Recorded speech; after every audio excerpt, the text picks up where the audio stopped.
Welcome back to another episode of the Piano Pod, everyone. Today, I am thrilled to welcome Nimrod Borenstein, a renowned British-French composer and acclaimed conductor whose works have captivated audiences worldwide. From monumental orchestral pieces to evocative solo piano compositions, Nimrod's music showcases a distinctive voice that pushes the boundaries of classical music while remaining deeply expressive and accessible. Born in Tel Aviv and raised in Paris, Nimrod was a child prodigy violinist before shifting his focus to composition. He studied at the Royal Academy of Music in London, where he developed his signature style, blending intricate counterpoint, rich harmonic textures, and a deeply lyrical sensibility. His music is widely performed and recorded by top orchestras and artists, with over 150 compositions spanning solo, chamber, and large-scale symphonic works. His career has been marked by prestigious collaborations, most notably with legendary pianist and conductor Vladimir Ashkenazy, who championed Nimrod's work and conducted his music with major orchestras worldwide. His piano compositions, such as Shirim and his series of Études for piano, showcase his deep understanding of the instrument and his ability to balance virtuosity with emotional depth.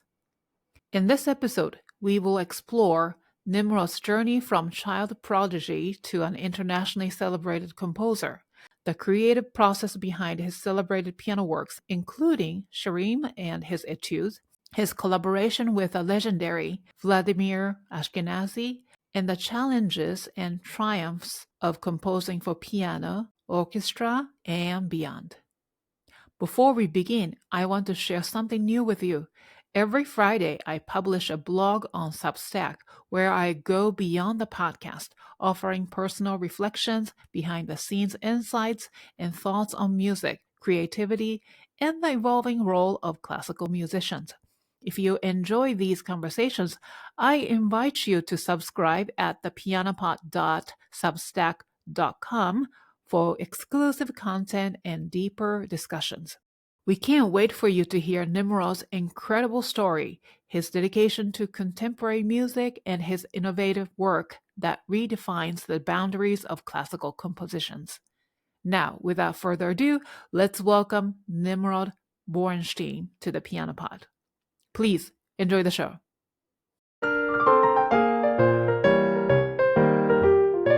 You are listening to the Piano Pod, where we talk to the brightest minds in the industry about how they are bringing the piano into the future and thriving in a complex, ever-evolving world.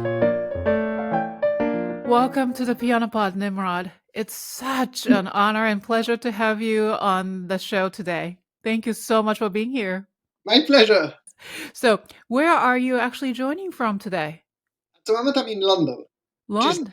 Because now I'm staying for a little while in London. Not too much travel. Okay. Are you currently based in London? Yes, I've been living in London for over 30 years. Oh, wow. Okay. I understand that you grew up in France, right? Yeah. From age 3 to age 17, 18, I was in France. Before that, you were originally from Israel. Yeah, I was born in Tel Aviv, but I Okay. was only up to age 3. And then I grew up in France, and now the majority of my life I've been in London. I've been over 30 years. Oh my goodness! Wow, that's quite an international, a beautiful life that you have.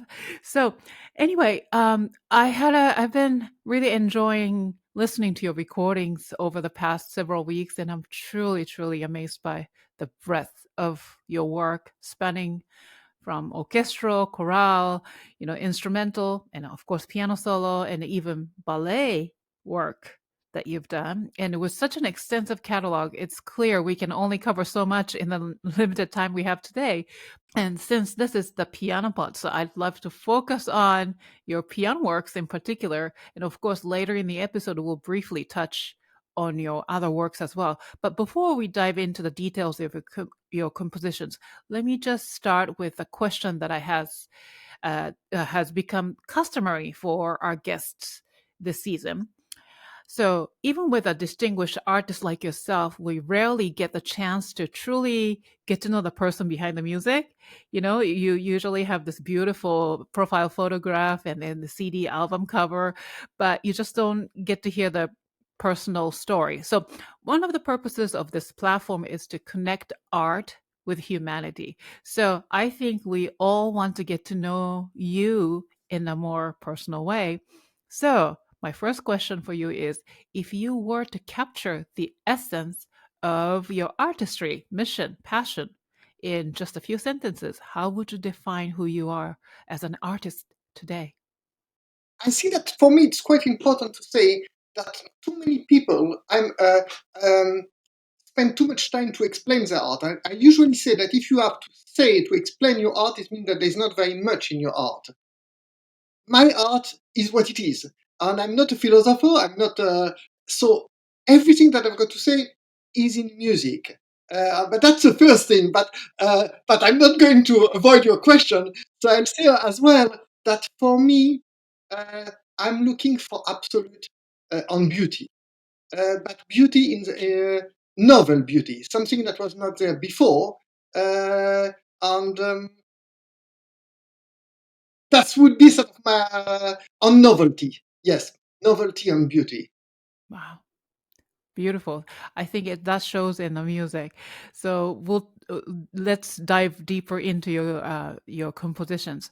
So, as a composer with such a diverse catalog, what draws you to the piano as a medium of expression? So we're now talking about piano writing. It's a complex question. I think that first, I really love the instrument, uh, but it's possible that it comes from my love of music itself, uh, because the repertoire of piano is immense, and you from the when I was young, from the Bach Prelude and Fugues to Mozart piano concertos or Beethoven sonatas, Brahms, Chopin, Schumann, and you name them, sort of you.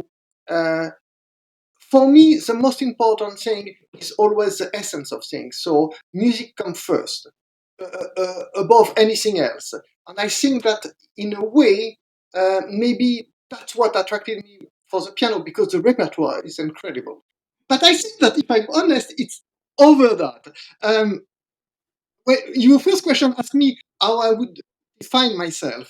And I think that actually I can continue on that, saying that when I was younger, and people asked me in interviews, 20, 30 years ago, who were my masters and my teacher or whatever, I would always say that I was very inspired, even if my style is not like that exactly, by Bach and Beethoven. These were my gods. Uh, and, uh, and of course, not of course, but I love Mozart and I love Schubert. But when I, about 15 years ago, I found that this definition was not right for many ways, for many reasons. One of them is that I'm not old-fashioned, so it's not that my music sounds like Bach. There is a lot of counterpoint, or there is a lot of power like in Beethoven, but it's not the style.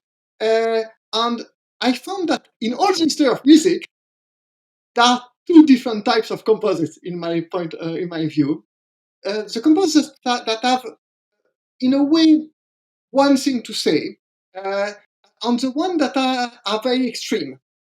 So like the one that I would call the maniaco-depressive, like the Mozart, the Schubert, that can have the joy on things that are light, on total depression, on darkness. And I'm a member of this group. And I think that is important because it's a distinction that you can find, because I suppose that whatever you do, you somehow, who you are goes through your music. Even if you are not trying to, I'm not a romantic, so I'm not trying to express myself. I'm trying to find beauty, but you can't escape that if you're honest, who you are will come through. And hopefully, because we are all human beings and we share the same problems, that's why we like the same things. But that on piano, because I'm coming back to the piano, is an instrument that has got both. So it's got the high twinkly sounds that are like out of another world, and peacefulness, and I mean, you can imagine where, I mean, you've got a lot of them in my music for piano, and that you find this type of sounds in Mozart. You think about the piano concertos, these things that are high on the right hand and just like a dream. You also have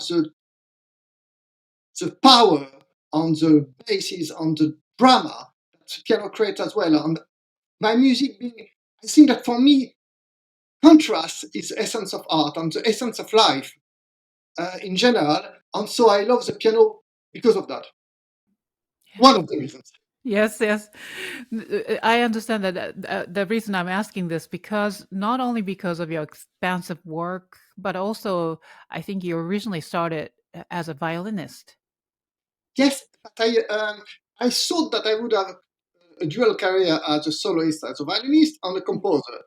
And there are not enough hours a day to do both. If you are going to, if you're extremely hard on yourself and you want to play well, playing an instrument well, it's like being a sportsman to the highest level.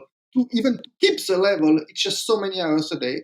And I thought that I would do that until I was in my early 20s and it started to be practical, the traveling and everything. And then I was very depressed because I worked something like 15 hours a day, which I don't mind because I'm a workaholic, but it was not enough. And I thought, because either I was frustrated I was not writing enough or not practicing enough. And I thought, quite wisely for a 19-year-old, I thought, if it's like that when I'm 19, I don't have children, I don't have anything, it's not going to work. But I couldn't find a solution. And I was driving, no, I was outside, I was not driving yet, but I listened to a radio podcast or something, and they were talking about Chopin. And in his entire life, apparently, he gave something like 31 concerts or 30 through his life, not in 1 year. And suddenly, ding, I thought, I understand why I can't do both careers. But having said that, I'm a violinist, but I played the piano, and I've played roughly half of the Chopin Etudes. I played probably half of the Beethoven sonatas. I can play the piano, not like the violin, to a much lower level, but I can play. Yeah, totally. I understand. But I think coming from, soloist, violinist, I think it also shows, like, especially in the higher range that you compose in the piano, I can really hear the soaring, beautiful violin-like melody that I hear. Yeah. So, So for me, music is abstract. And when I was young, uh, it's used because it's one of these things that people repeat one after the other, and people just don't date it. So my violin teachers would tell me, oh, you must listen to some singers because sort of the human voice is the ultimate, or whatever the example. And I thought it was rubbish then, and I still think the same. Somehow, all of these things are instruments to a higher purpose, and the higher purpose is the abstract music. That is nothing to do with our physical world in some way. Well, it is, but not in that sense. Both singers or instrumentalists are trying to get to that. they're not trying to become singers. And the singers are trying to. And it's interesting that the way that you get these special things with all instruments, it's quite similar actually.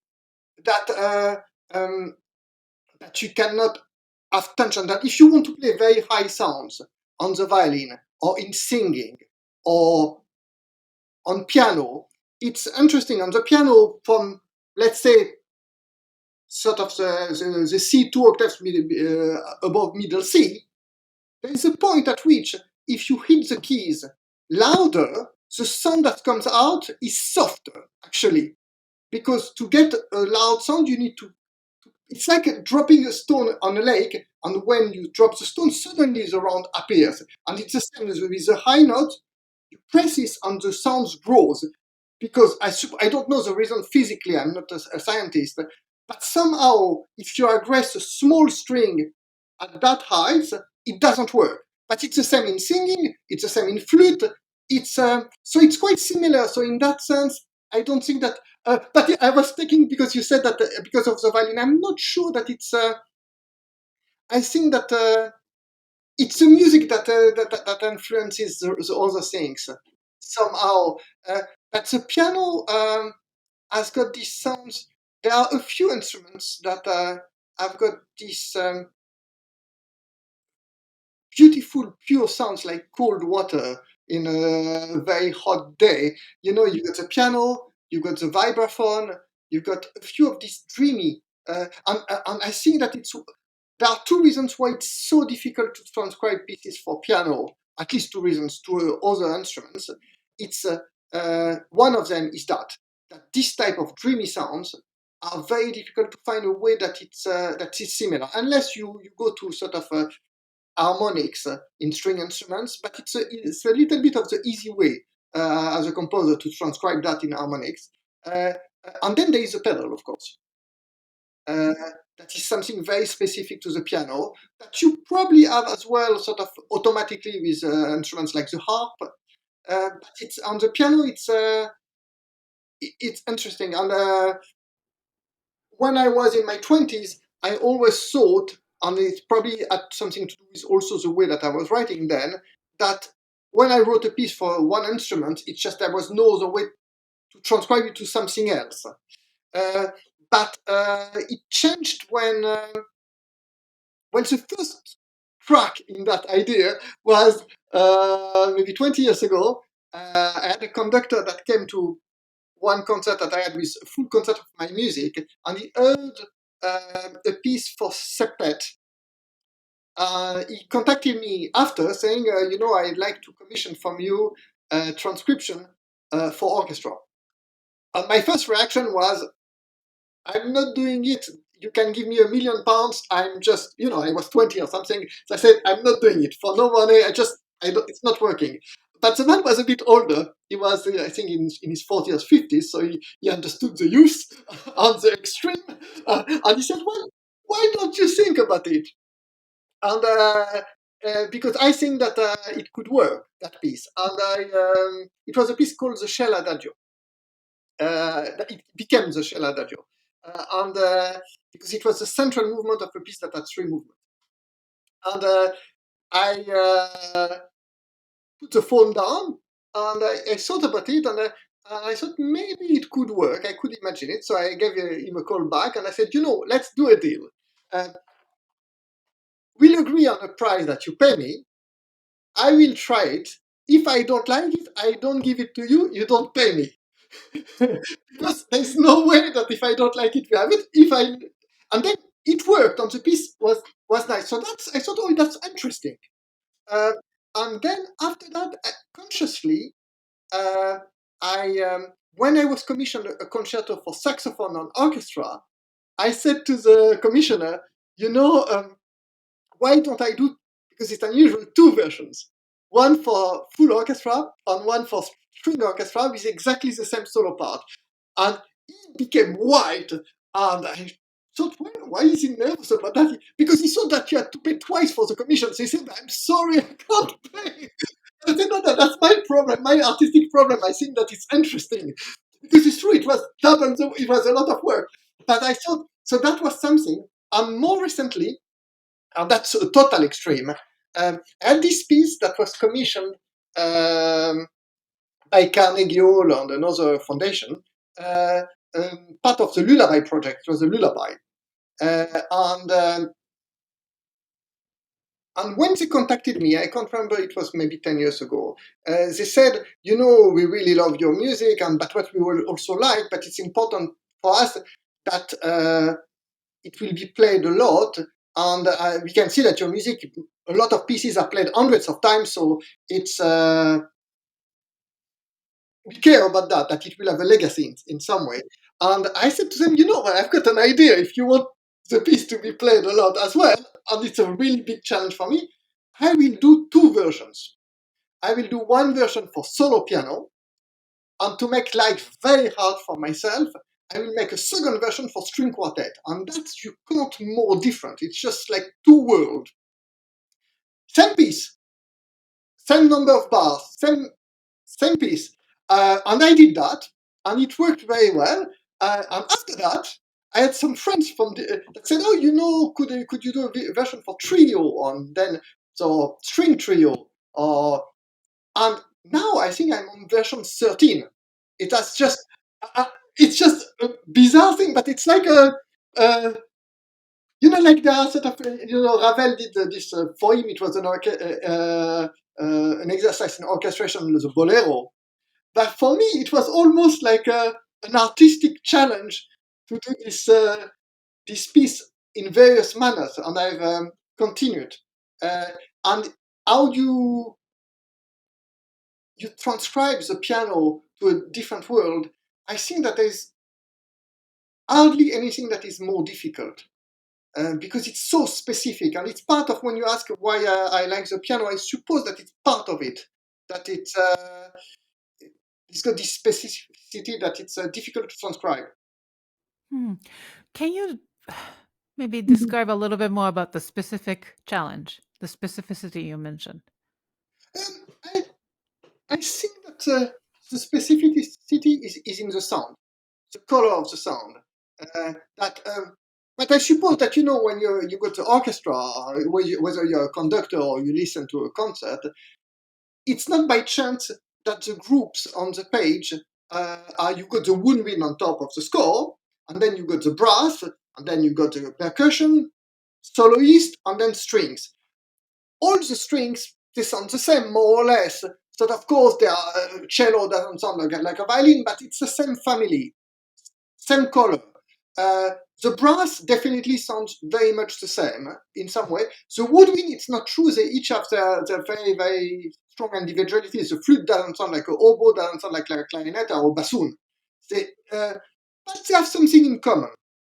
You could almost put like one of these groups, piano, and that's it. One instrument for a group, because there's nothing else that sounds like it. Now, I think that people, even musicians, don't always realize that.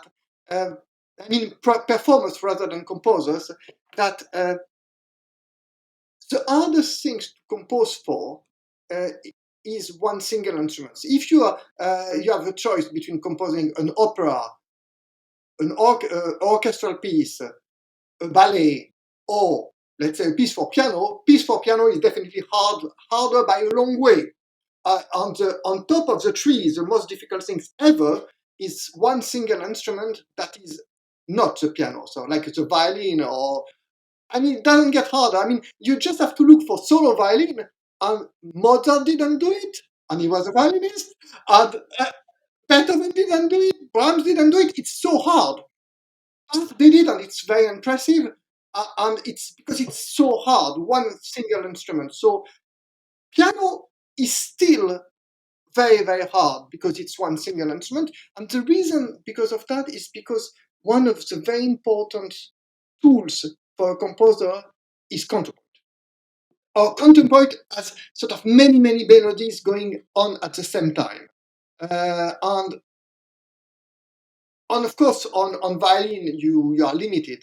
But even on piano, sort of, you can have maybe 4 voices at the same time, but that's about limit, really.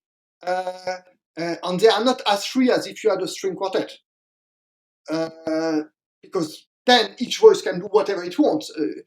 So when we talk about the piano as an orchestral instrument, it's a mistake. I mean, an orchestra by itself. I mean, it's not really that, and it's in between. It's in between. It's the maximum that you get, apart from the organ that has got even the feet, so you have more voices. But it's almost the maximum that you can get as a single person playing one instrument. But it's still very, very far away from even a string orchestra where you would have 5 voices. When I write for orchestra, there are 16 voices going on, and I love melodies, and I sometimes have 12 different melodies going on at the same time or more. There's no way that you can do on the piano, whatever you do. So in my case, when I started to write for piano, I wrote many pieces when I was young, and I don't count them because I started to compose when I was about 6 years old. But at some point you decide what is your opus one. It's an arbitrary decision, and I suppose that it's when you think, okay, that's a work that I can die now, and it can be next to Beethoven. It's okay. For me, it was when I was about 19, and I had written maybe hundreds of works before that. But this first work was a sonata for piano and violin. And then there were other pieces with piano from the start. My opus 4 is called a suite, it's for solo piano. But in general, when in my 20s, I wrote a lot for piano, but not piano solo. Piano as an instrument with another one, so piano and violin, piano and cello, piano, because I found that it was easier because I had more melodies. And it took me some time to find. I was afraid of the piano as a solo instrument. And it changed when I wrote a piece called Reminiscences of Childhood. It's my opus 54. And I suppose that at the same time, my music started to go a certain way in terms of polyrhythms, and I found a way to have my own writing for the piano, but that would have more counterpoint, and that would be my own world. And from there, I mean, we'll probably talk about that later, about my Études that are even one step.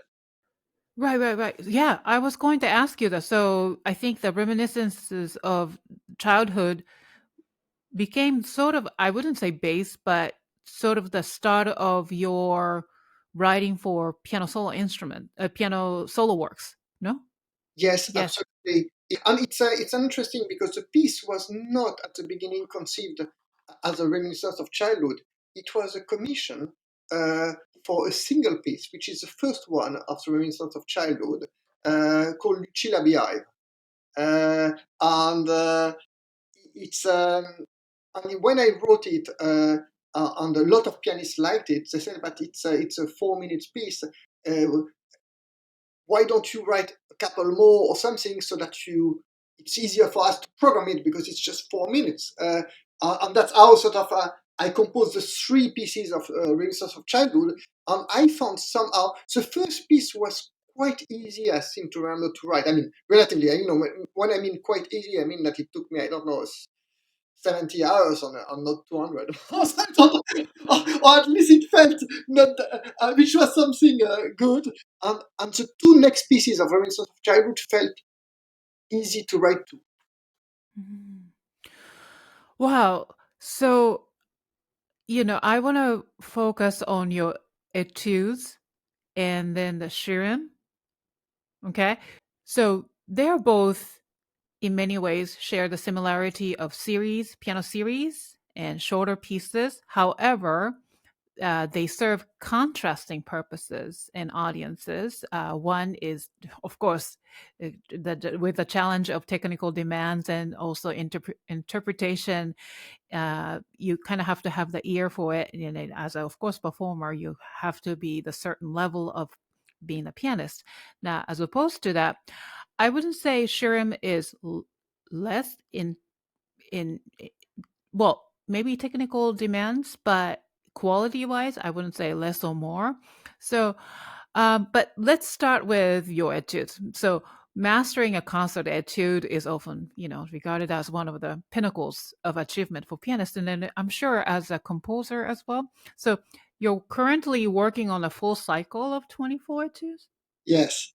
So that may come, as you know, the number 24 for music is an interesting number uh, because it starts from a purely tonal uh, point of view. You've got 12 major and 12 minor scales, so that's why you got the Prelude and Fugues of Bach that are 24, and then you double it, you got 48, but it's basically 24.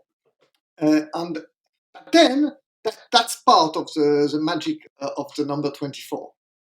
Then there is the second part, which is the Paganini Caprice, Capriccio for violin solo, which influenced, of course, Chopin and everybody that came after.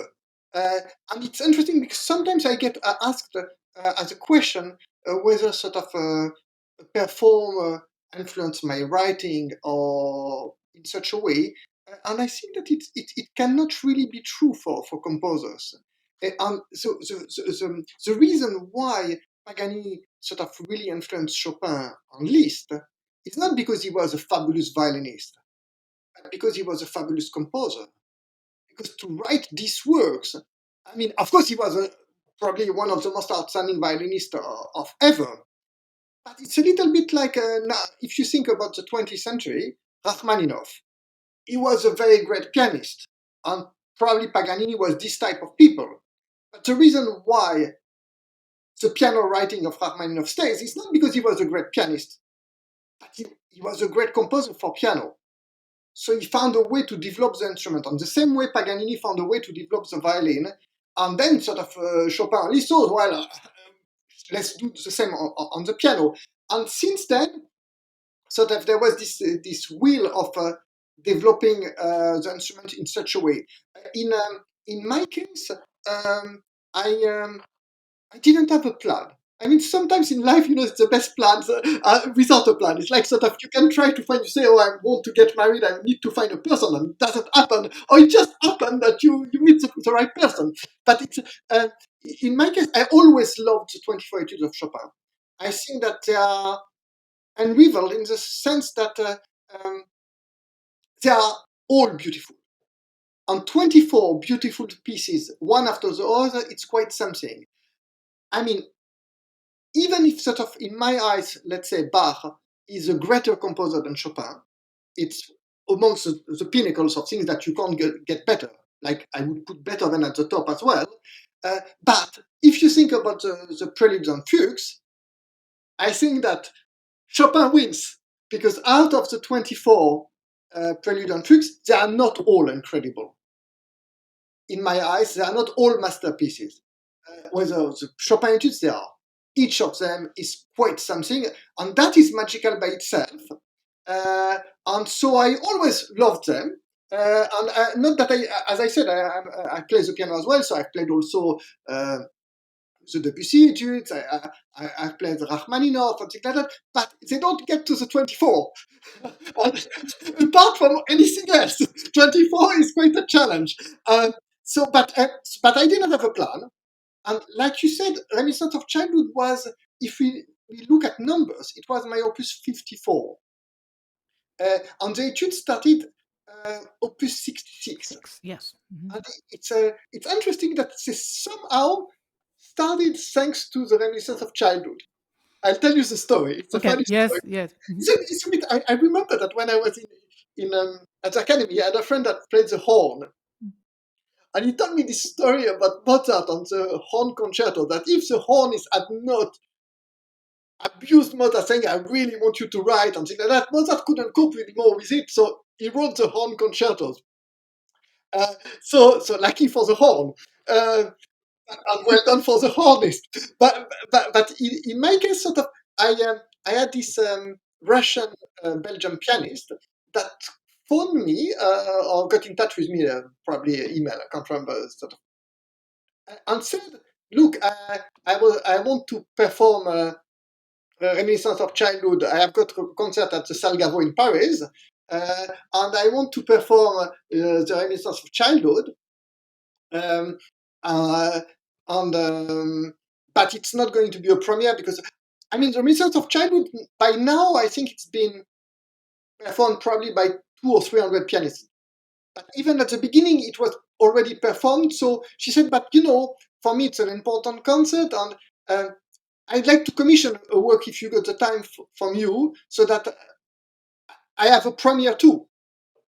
And her concert was something like 4 months ahead. So very, very short.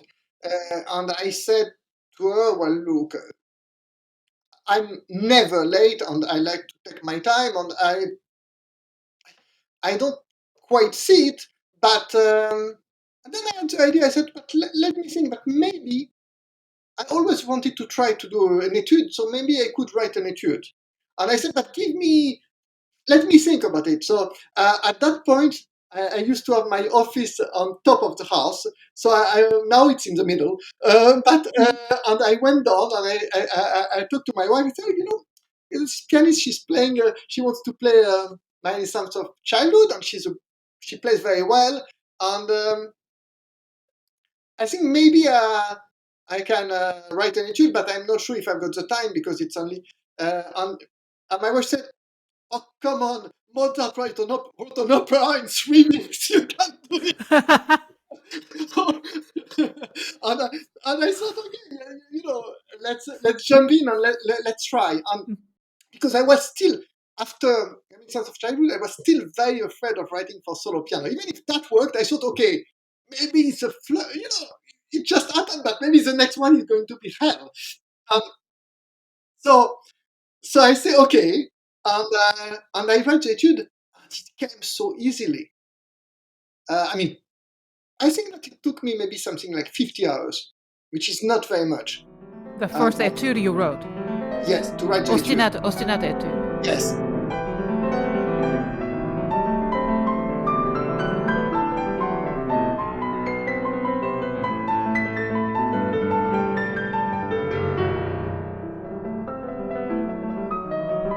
And I was very, very pleased. And I thought, oh, that's interesting. And then after that, I think that there was an Italian pianist. I think that he heard the etude maybe on YouTube or something like that, but that was just literally months after. And he said, I loved it. Would you write an etude for me? I'd like to commission an etude. So, well, let's try. And I thought, okay, second etude. The first etude was about, for me, the Ostinato. That's why it's called Ostinato. And I thought the second etude, what I'd like to do is something about, when the left hand goes over the right hand. All this idea. That would be an etude of that. And that's why I called it Half Moon, because the shape. And that went well too. I thought, oh, too. And it continued like that for a few etudes where I didn't have to plan to do the 24. But I was very pleased that it was working well. And I think that it's around when I was about 6 or 7 etudes that I started to believe that I could do it. And then it became a plan to do it. And it's a challenge. It's a very big challenge to do, to have each one being very, very special. It's interesting because human beings are not perfect. Well, that's yeah. But so because of that, if you take even the greatest of geniuses like Bach or Mozart or Beethoven, not every single work that they write is great. because they are human beings. I mean, what is already incredible that some can be, because someone that is not great, because human beings are not great, that can create something that is absolutely great, that's already strange by itself. But so the challenge of doing all the pieces that would work in that way is a big one. And for myself, I thought maybe if I give myself many years, and in between the pieces I write something else, I will always come fresh to it.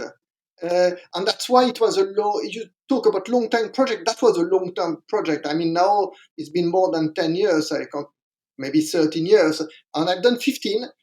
Sometimes they've come a few, one after the other, and then I needed a break. Uh, and sometimes there have been a longer break because I've written a lot of things for full orchestra or something, but it has worked well for me. In a way, the more advanced you are in the numbers, the more difficult it becomes. Also because each of them has their etudes. So etudes are etudes not only for the performer, but etudes for the composer to find new things. That's the purpose of etudes. I don't know if it's true, but when I was writing, I can't remember if it's my etude number 8 or number 9. I was talking to my friend, the pianist Clelia Iruzun, that commissioned me the piano concerto. And we were already talking, she was talking of commissioning me the piano concerto. And she said, and I'm not sure if it's true, I'm not sure, but she said, Chopin wrote his etudes in preparation for his piano concerto. And I thought, that's really interesting. And actually, in my case, I didn't do it like that. But when I wrote a piano concerto, I used all the tricks that I have found in my etudes. So that's why it's so tremendously difficult, because almost it's like in one piece, the piano concerto has got a lot of the etudes combined. I mean, the new techniques that I found in the etudes that were not there before me. That there are certain things that don't exist before Chopin or before Liszt or before Rachmaninoff, and there are certain things that I found that makes the piano different. Uh, and so this is a big challenge to find novelty.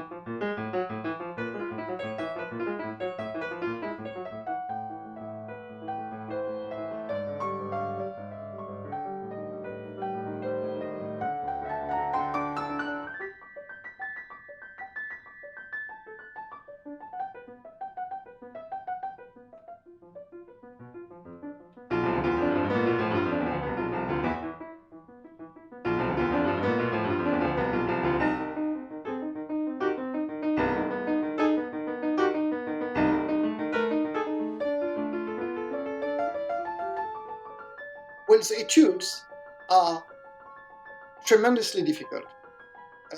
It means that to perform there in concert, many good pianists wouldn't be able to do it.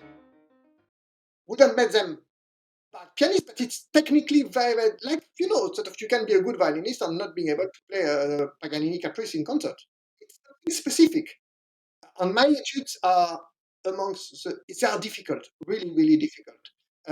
Not on purpose, because it was not my purpose, but because to create a new world that has got this, it's necessary. There are just so many things happening in them at the same time that are very difficult. So I thought I'd like to do something that is the opposite, almost. Right, So right. I like to do something. So that's the Shirim, right?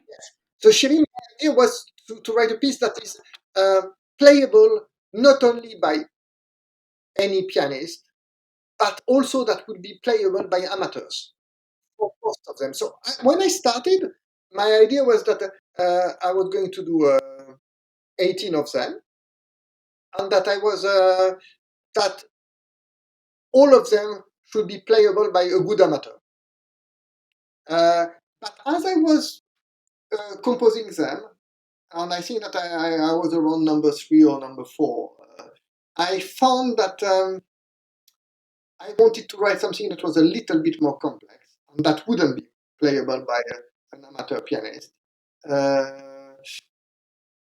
Or in case I've got a young daughter, I've got two daughters, one that is 21 and one that is almost 14. On the 14-year-old, well, she's almost 14, is at the moment practicing the Beethoven Appassionata Sonata, but she's not a pianist and she's not a musician. She just likes the piano. So I knew that a few of my idea at first was that all the pieces of Shirim, she should be able to play it, because that should be that type of level. People that like the piano can play the piano well, but are not professional. But when I was around number 4 or 5, I can't remember exactly, I found that if I continued like that, it might be boring. And so I had a look to understand if it was possible, if somebody had done it before. And actually, if you look at any work that is about 30 minutes long by any, as far as I know, great composers, you won't find one that has got that is entirely playable by an amateur when it's that length. I think that because it becomes boring if it's that long and it's not enough contrast. So you will have 30 minutes. Maybe you could do it on a piece that was 12, 13 minutes, but not 30. I thought, okay, so I will allow myself a few of the etudes of the Shirim to be a bit more difficult, but in general, my idea would be to do something that was easier. But it's not only that. I think that it's also that I really love the Mendelssohn Song Without Words. That are this type of pieces. I suppose that in the 19th century, there is also most of the Schumann pieces were like that, made of all sorts of small pieces. Which But is Schumann, you have to play all of them, as opposed to songs without words, for example, or even Edvard Grieg's lyric pieces. They are comparable, right? So, so I think in my case, I was thinking more about Mendelssohn, that you could pick them, that they were conceived in a way that they work well in the right order. Right. If you play all of them, but you should also be able to pick and choose.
It's very, very difficult to write good music, whatever it is.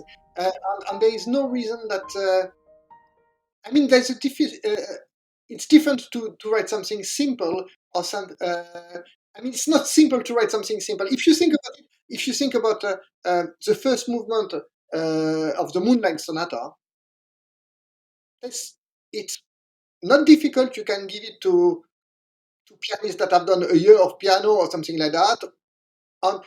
But it's an amazing piece.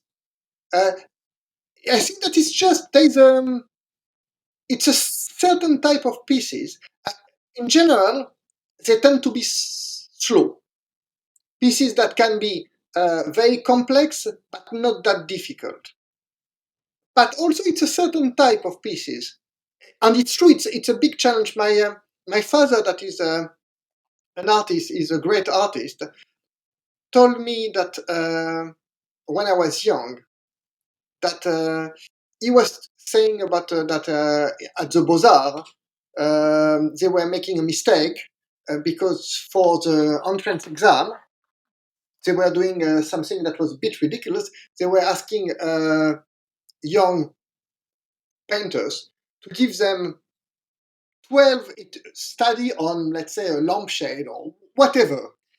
He said that, I remember because I was in my 20s then, he said that there's nothing more difficult to do variation on one topic for a young artist, because that's the pinnacle of difficulty for any art.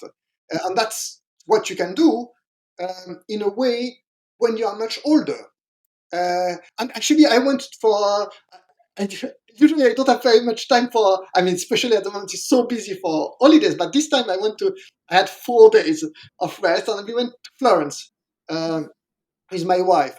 And in Florence, there's this incredible church where with all the paintings that he did of Fra Angelico, and there are in each room that he did because he was working in this uh, church convent. Uh, he did the painting of the crucifixion, but something like 60 versions of it. But to do that, you need a certain age and a big imagination and a big palette. And these are things that I didn't do when I was younger. But like Shirim or like the Études, taking something, making sort of 12 or 18 versions of the same thing, basically, I mean, basically 2 minute pieces, that is very, very tough. I suppose that it's also, apart from that, it has got something about, like the short story compared to the novel. It's a different thing. It's a bit like people like Stefan Zweig or Turgenev, or were masters, or Maupassant of the short story. And you can have people that can be masters of both. Uh, and I think that it's my case. I feel very good in big, big forms, but I like the small forms too. I suppose that it's true if even it goes when I was making comparisons with the type of psychology of with Mozart, that it's the same for him. He can do very, very, very large operas or long symphonies, but small pieces that are equally beautiful. I think that simplicity or things that are not difficult to play to do are difficult for the composer, because it's like if you told the painter, look, you can do a painting, but you're allowed only 4 colors. So of course it's difficult, but it's the same way that I was saying at the beginning, that it's easier to write a piece for full orchestra than for 3 instruments. The more you restrain what you are allowed to do, and any in some way, it's especially when you are young, it's helpful to give yourself some rules, because it means that you are not in the void. But it has got both aspects. It's also difficult to keep within the problematic of the piece. And I think that also, it's like food. That if you've got if you think about culture where you eat a lot of small foods, like Lebanese or Indian, or it's a different challenge than, let's say, a French cuisine, where you have sort of big, sort of a starter, a main, and then a dessert, and that's it. So it's different. On the difficulty of when you do a lot of small dishes is to keep the interest, and at the same time probably create a feel of the whole.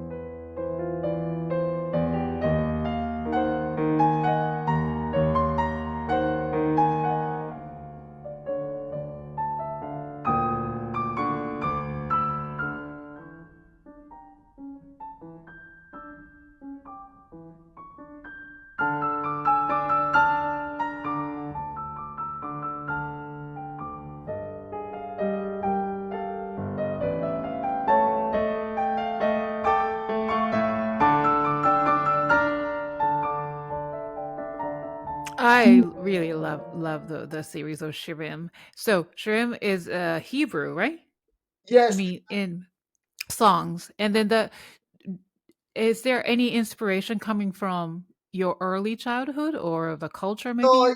it's for me. Uh, Mhm. my wife is always joking to me about that, because I say I'm a purist, or at least I appear to be, or I think of myself as a purist. And I always say that. I don't believe in ideology. So I think that music is pure and it's just about music. And so I don't care about the title. I actually sort of sometimes when I give an interview, I can't even remember the titles of my pieces. I remember all the notes, I could write them down, but sometimes I can't remember the title.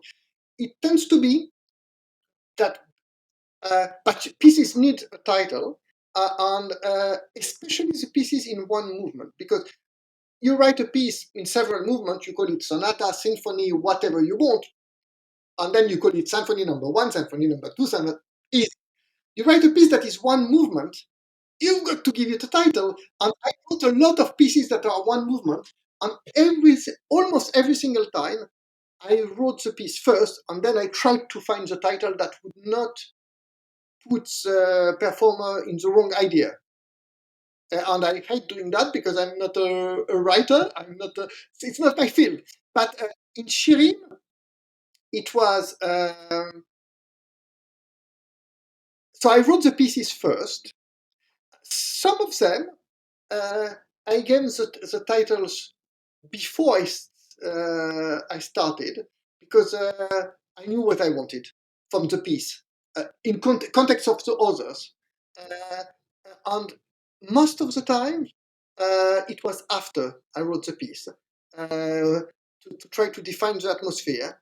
And it's a weird mishmash of languages, because when I had to give the titles and I had to find 18 titles, in general, in my music, if you look from all the opuses from opus 1 to now, all the indications, I don't write them in Italian, I write them in English, because I think the point of a musician is to be understood, and these days, English is a language that most people. So why would I write them in French or in German or in. So, but when it came to give poetic titles to Shirim, they came to me more easily in French, because I grew up in France. So I wrote all the titles in French, and then I thought about giving a general title to the thing, but I thought I cannot call them, because in a way, the title of Song Without Words was already taken. And I thought if I give the same titles, it's I'm not someone. For me, novelty and I don't like academism, and so the idea of writing something that would be like Mendelssohn and being inspired by Mendelssohn, but in such a way, is against my belief in what is art. So I thought if I give it the title of Song Without Words, people are going to think that I'm looking backwards, which is not what I'm doing. I couldn't call it that. And I thought if I call it in French poem, then you immediately think about chanson poem, or all the things that are sort of, associations. Like you cannot, these days, I did call some of my pieces nocturne, knowing full well that people were going to think about Chopin, because I thought, okay, it doesn't matter in this case. There was one, actually, only one. But in general, I think that it's dangerous. So I thought Shirim is basically in Hebrew exactly what Song Without Words is. Because it's like a lot of the. I think I don't speak or Chinese, so I've not checked. But some of the very ancient languages, they have less vocabulary. I've got often words that mean several things compared to more recent languages. So in Hebrew, Shirim, you use the word both for poems and songs. It's the same word. And I thought that worked well for me, and I also like the sound of it. Mm-hmm. Mm-hmm. It sounds nice. And when you write it down with the Latin alphabet, I think it looks nice too. Just, I don't know, but that's how I can do it. But so the title is in Hebrew, and all the inside titles are in French. Wow. I absolutely love all of them. I've been listening to them. So for our wonderful listeners, be sure to visit Nimrod-Borenstein.com to explore these incredible piano works and purchase scores. We can purchase scores from the website, right? Well, such the scores are on my website. There are the links to the publisher. And you can also, on my website, I try to do, if you go to the page with the works, you can click on listen to a YouTube version, or you can go on, so you can listen to the piece straight away, and you can also go to the publisher to buy the piece. So I try to make it easy. Yeah, it's very easy. Just the one click, and that directs you to wherever you want to go. So, and all the recordings, most of the recordings are available either on YouTube or any other major music streaming services. Yeah, in Spotify, I think that some of the more recent pieces are more available on things like Spotify. Sometimes pieces like Reminiscences of Childhood, you can Google it, and then you'll find sort of maybe at least 20 versions of different people having played it different places. Shirim is a more recent piece. So I think at the moment you can only find some on YouTube, some of the pieces but all the recording is on Spotify, on Apple Music, all the streaming services, because it was recorded with my piano concerto. It's in the same CD, because I thought it was an interesting combination. Contrast. Combination, yeah. On the CD there's Shirim, there is a piece for piano quintet, light and darkness, and then there's a concerto. So 3 ways that I like to use piano. Because piano has been a companion for a long time. I'm so glad to hear that. Now, so just briefly, I want to talk about the piano concerto, because that's a massive, really large piano work, one of the large piano works that you've written, and I absolutely love. And the second movement is extremely emotional. So, can you introduce us to all these 3 movements, moderato, adagio, and allegro? Yes. So first, I think that maybe I'll say something about where it fits. I decided about 10 years ago, or a bit more now, to write concertos for each instrument, or not all of the instruments. At the beginning, I thought I would write concertos for the 3 main instruments, so piano, violin, and cello. And because I think the concerto form is a very great form. And when I was very young, I played, as a violinist, I played all the concerto, and now I still know by memory. You could give me a violin, and I could probably play 20 or 25 of them by memory, completely, from beginning to the end. And I know the piano concerto very well. And I think that it's a pity that in the past 50 years, there's not, well, in my eyes, not been written anything that is comparable to the past. So if I think about Shostakovich, Prokofiev, amazing concertos, on Rachmaninoff, of course. And after that, I think partly because sort of, if you think about Messiaen, who was a great composer for piano, but concerto was not his.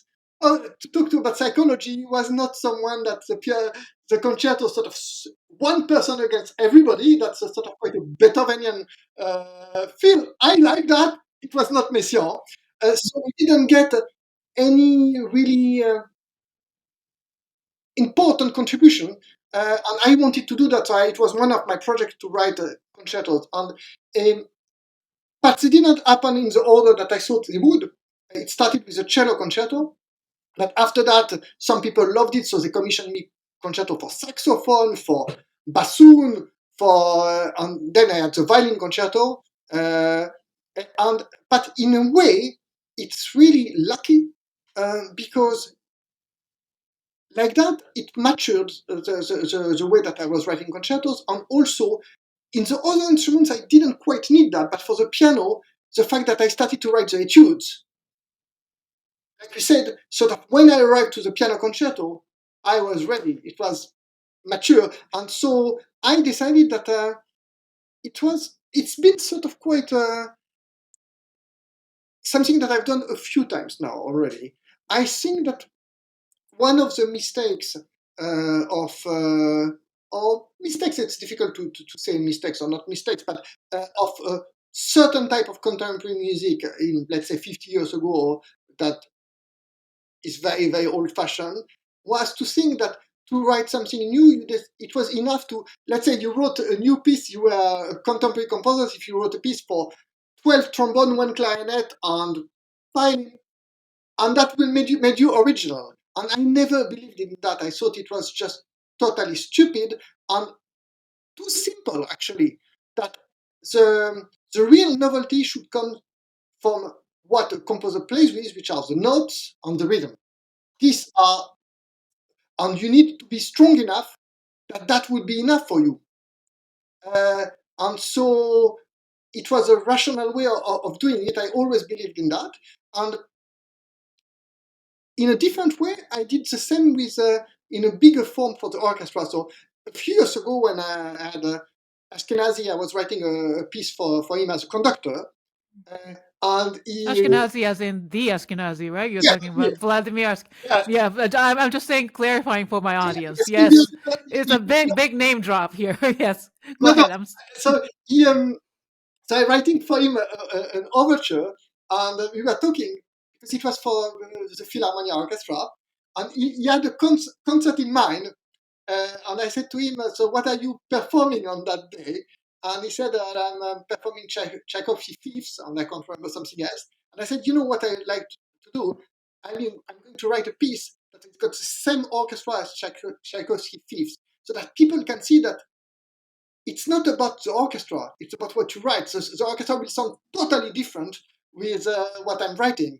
And at the end of the day, because it was 2 years in advance, when we got closer to the time, he got fed up with Tchaikovsky. He said, I conducted it so many times, let's change it. So it was at the end, he played Walton first.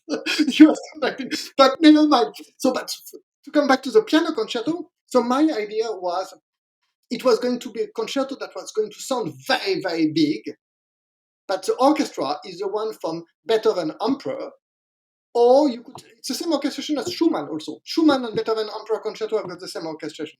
So it's not a huge orchestra. And if you listen to my recording, you will see that it feels like it's a Malerian orchestra, but it's not. The power comes from something else. But the number of things that are happening at the same time. But so, and I thought, a few years ago, I was giving lectures, because I like to give lecture recitals about the concerto form. And how you start, you basically have different variants of how you start. Let's say the old way, sort of a long introduction, and then the soloists come.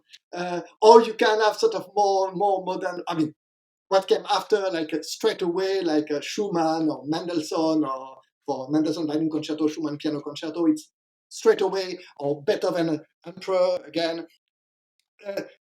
Or you can have in between, Tchaikovsky. But there are a few different ways that you can do it.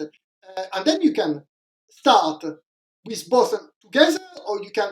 And I thought, in general, if it's not the piano, and it's a first movement that is big, you cannot start with a violin concerto, a first movement that is flamboyant with a violin solo. It will feel like nothing. I mean, you can start with violin solo like in Prokofiev number 2, but it doesn't start like that. It starts gradual.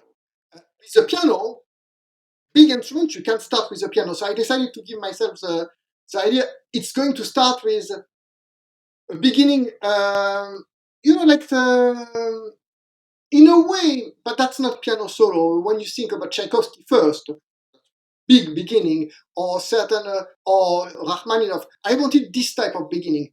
It's just piano, big. It feels like so that's the first movement. And after that, there are lots of different things in it, but it's got this peculiar beginning that brings the orchestra. That was the idea of the first movement. Of course, it's not. No piece of art can be according to the plans. It's like some writers says that when they write novels, their characters decide to do what they want to do. It's a little bit the same. I'm trying to find the perfection, and when it goes as it goes. It's like a story, and I find where it needs to go. So I've got an idea before I start, but after that, it goes where it needs to go. The second movement, I wanted to do something that I tried to do in my violin concerto, but in the violin concerto the violin concerto is in 4 movements, not 3.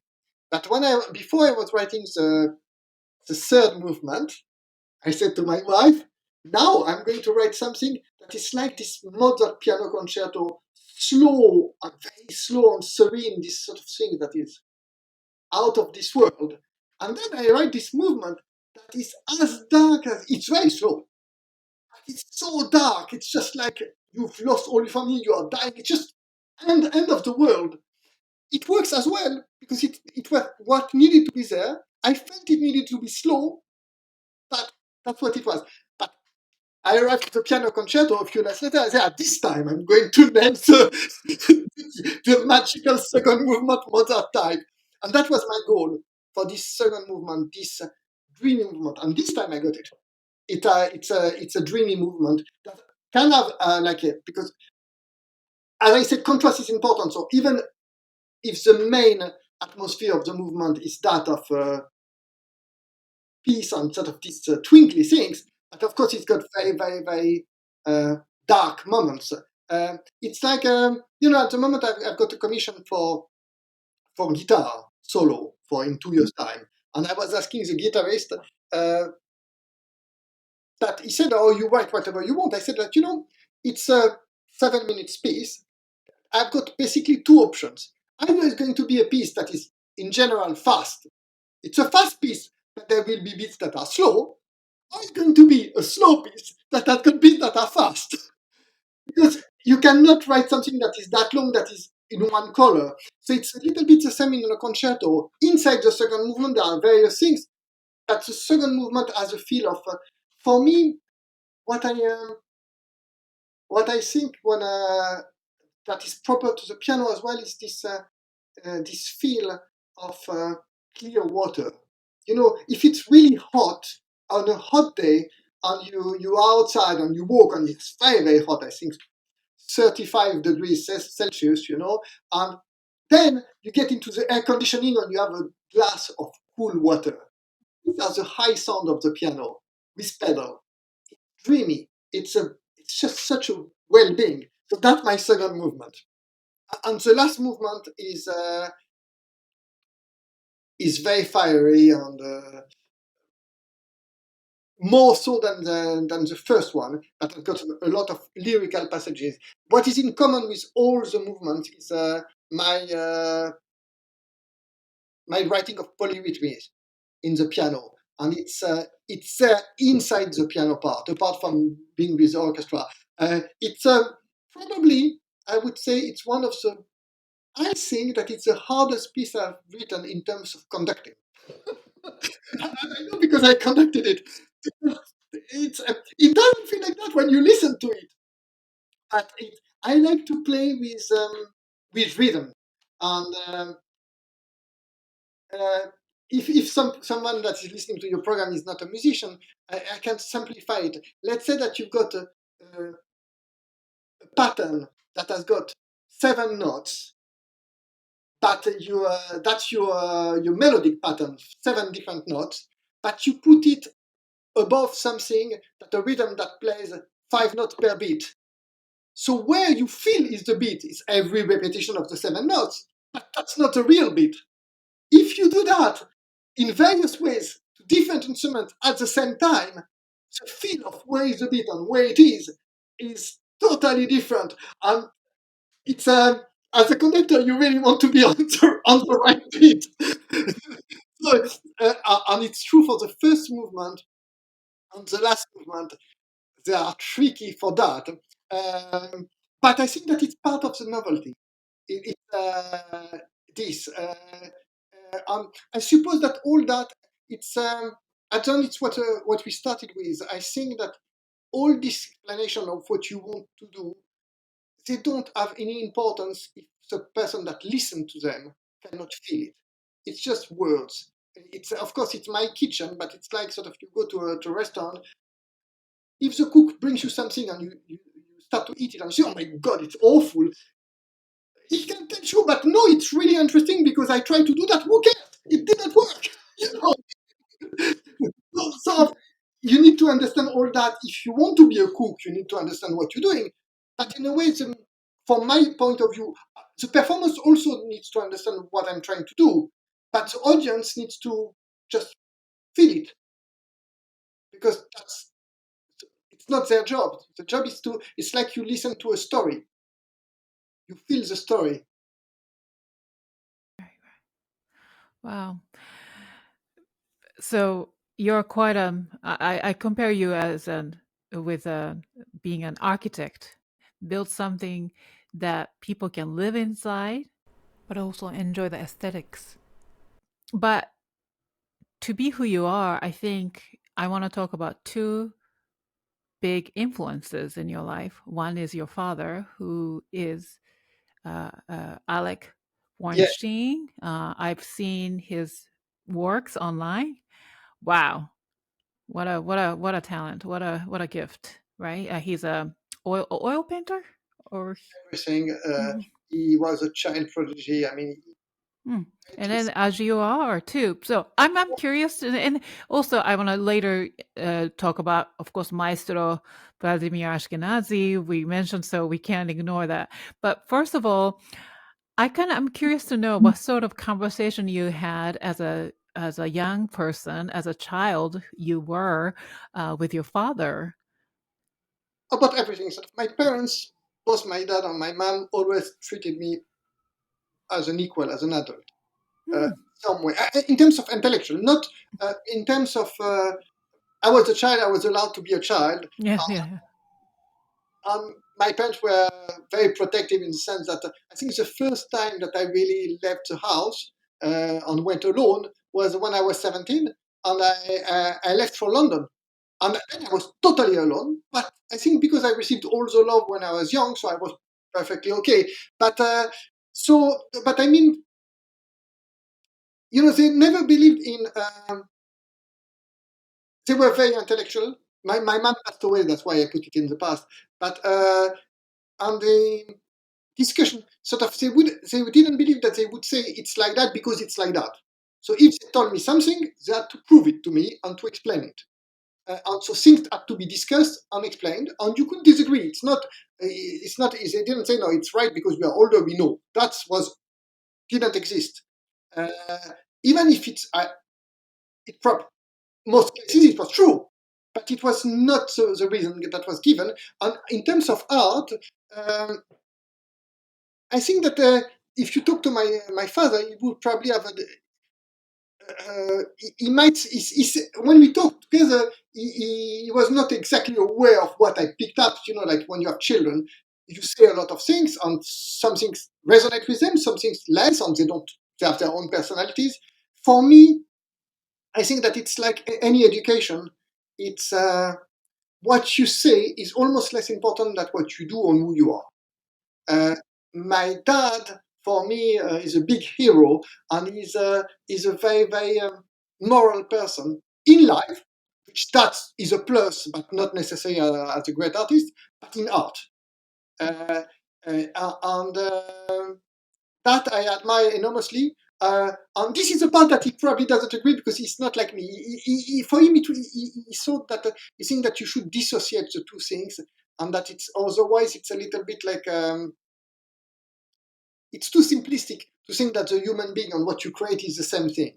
But I think that it has some similarities, and I learned to even when I started to write music when I was 6 years old.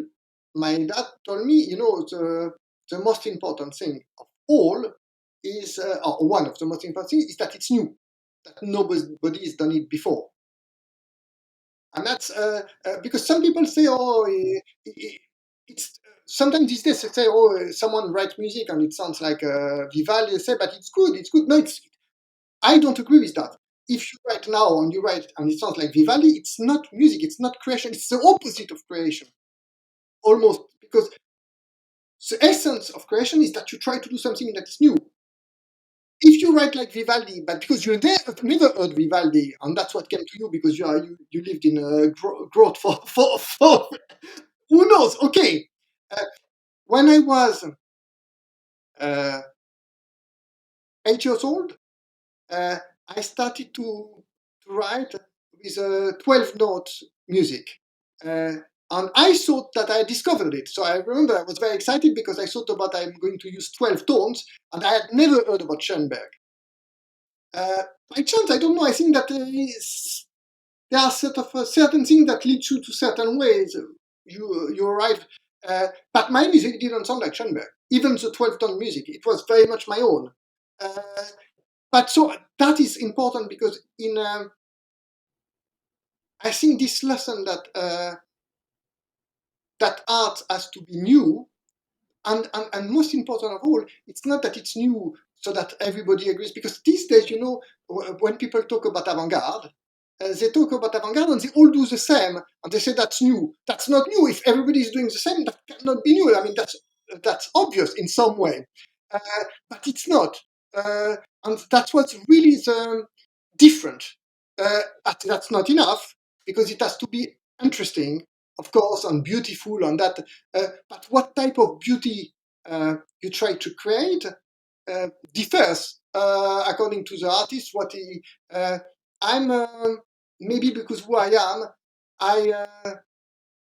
I someone that is striving for the absolute. So I believe in absolute beauty. It's my belief. My dad is not. He says that he's not like that exactly. Which I'm not sure, but at least it's how he feels about it. That he likes as he thinks that it's interesting the the imperfections as something that is a perfection by itself. Like sort of you, I think that it's when when to give an example, when people talk about writing great melodies or something like that, people then imagine you write great melodies, but you can write them like Rossini or Beethoven. Beethoven writes great melodies, very great melodies. I don't think there are great music without great melodies. But it's not always what you think. And for me, uh, yes, this idea that you shouldn't follow everybody, and that academicism was bad, but that's the negative things. There's of course the positive things, but that discussion, continual discussion. But it was not only about music. It was about I tried to understand what he was doing in his own art, and then transpose it to my own, and it was a dialogue. So that he will tell you he started a series. He's a very virtuosic artist, and he started a series of painting on clothes that are with, and he called them caprice, because they are very very virtuosic. He says that he was inspired when I was practicing the Paganini caprice. So the influence went. By that time, I was 14 years old. So there was it was total. It was, I suppose, an intellectual family. Where we took politics with my mom, that was teacher at university. We about politics like you talk about history, and not in terms of I believe in that, but discussing ideas. So that was interesting, and I think that in my case, it was very. There is if you compare a composer to, let's say, an artist or a writer, they've got a lot in common and they deal with same things. But a composer and a performer, that's very far away. It's a totally different thing.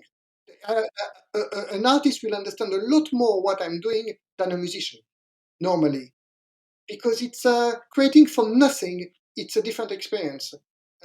So in that sense, that was that helped me a lot. Even if I think that in some way it's not direct, because music and paintings are two different things, and so the practical aspect of it is really, really different. And um, even on certain things, I think that when I tried to listen to my dad and he tried his best, I went into sort of a dead end because in music it didn't work, or it sort of distressed me because I couldn't quite.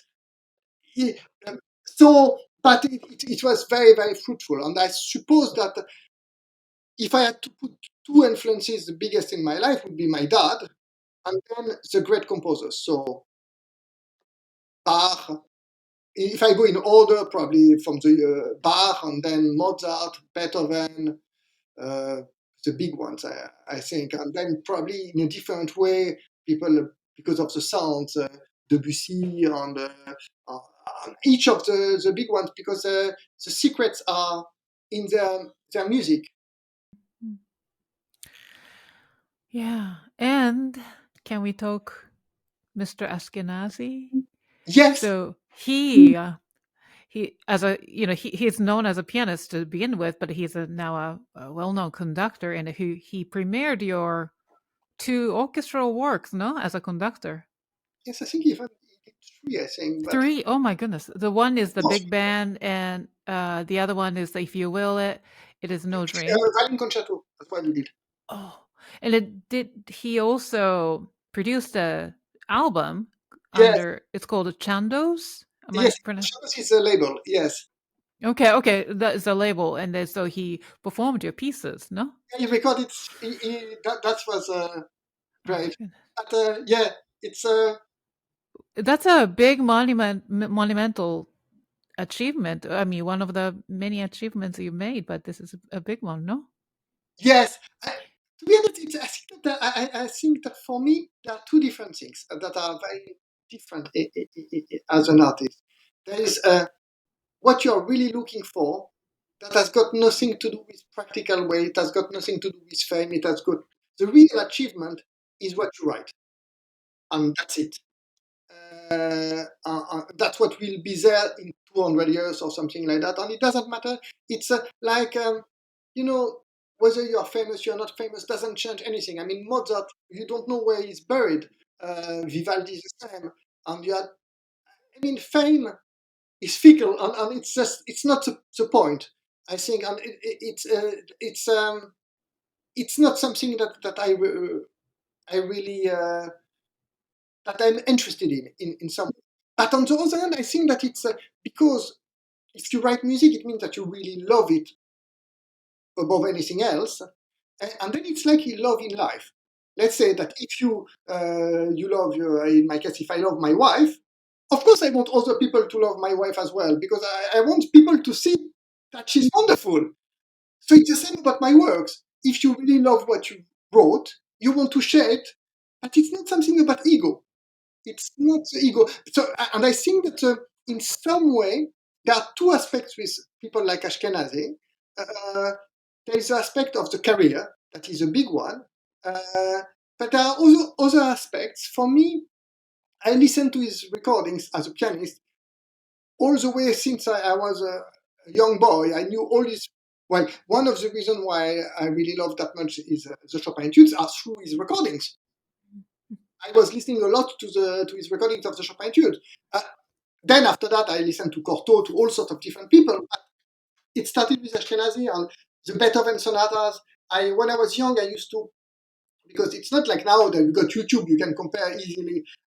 We were not rich. My dad was an artist, so we couldn't afford to buy lots of different recordings. So I used to, when it was played on the radio, you had this tape, and you could record the radio. And I used to have, I don't know, 6, 7 different performances of the same works, and listen to them and try to understand what they did different. So it was true for all of that, and for the Beethoven sonatas, there are many different versions of them. Ashkenazy was one of them. Then there's even the older one of Schnabel, on Backhaus, on all these people, on Rubinstein or Horowitz for some of them. But but so Ashkenazy, when I was, I think that when I got in touch with him when I was 30 years old, so around 30 something. And by then he was like, well, he was a legend to me. Someone that I had lived with the way that he did music for a long time, and that I had a great respect, and I loved the way that he played. And but it's not because of that I contacted him. I heard an interview. He was talking. Someone asked him about his relationship with Shostakovich, and he replied about what he thought it was to be a composer and things like that. And I don't know. I had the feeling. I thought if I managed to get in touch with him, I'm sure that he will love my music. I had no doubt. I was not sure how I would get in touch with him, because that's difficult. Because the more well-known are people, the less time they have, the more difficult they have to. they have no choice, so it's difficult. So I wrote to his agent, Jasper Parrott, thinking, oh my God, it's just, I had some career. I was 30, I was not 20. But I thought, okay. And the next day, I received a reply saying, he's listened to some of your music. He's very, very busy, but he'd like to meet you. And that, and I met him something like 2 weeks or 3 weeks later when he was conducting a concert in London. So we met in, and it started from there. It's great respect, and it's interesting. I wouldn't say that any of this influenced my music, because music cannot be influenced by. I see that I can be influenced by other composers, but not by performers in that sense. But on the other hand, it's when you got someone that is such a great performer, uh, you you realize what I always thought so, but it makes you. I think what makes great performer, uh, it's nothing technical, even if technique is part of the thing, uh, but it's the capacity of when you play the music or you conduct the music to be in the music, not to perform it, to be the music. Like sort of if you are an actor, you perform your Hamlet, you are Hamlet, and I find that it actually it's quite rare. I always felt I think that composers normally, I mean, if they feel comfortable on stage, that's how they perform, because otherwise you wouldn't be able to be a composer. Music means something for you that is very, very strong, and every note means something. But this is the secret of music, and it's quite rare, actually. Then you can like their style or dislike their style. You can have people that you think, oh, it's vulgar or something like that. But if they are great soloists, when they really play. They mean it. They mean every note. And Ashkenazy, there was that, of course, but there was also something of, because we worked together, I remember the first he performed one of my pieces as a conductor. He said, okay, let me work on it for a couple of months, and then we meet and we can have a look together. And 2 months later, I go and meet him, and he used to give, I don't know, maybe 200 concerts a year or something crazy, a crazy timetable. And we met, and he opened the score, and every single page was just, there were so many annotations on so many colors. First, I was pleased because I do the same. I color in my scores when I conduct.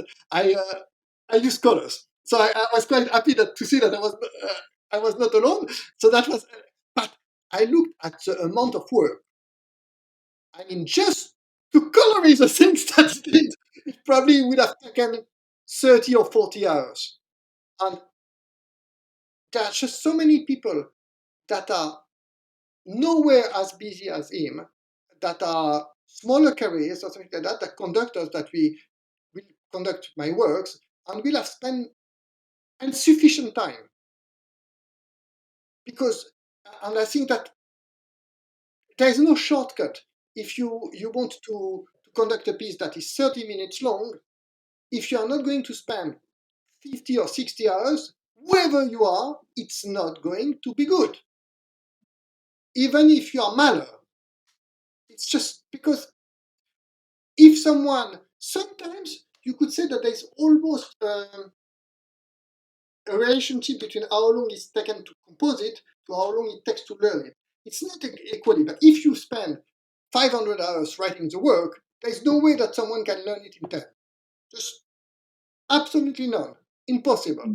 I mean, in a month and a bit now, I'm conducting a new piece of mine that I'm writing for the English Chamber Orchestra, and we are doing the premiere in 6 weeks or something like that. It's a song cycle on Shakespeare sonnets, and it's about 20 minutes long, 5 sonnets, and I think that I've spent already learning it for the conducting part at least 50 hours, starting from a point where I know all by memory before I even start, because I wrote the work and I know what I want to do. So that's quite a good point to start, but still, I suppose that in life, anything you do, if you want to do it well, you need to, it needs to feel like it's a matter of life and death.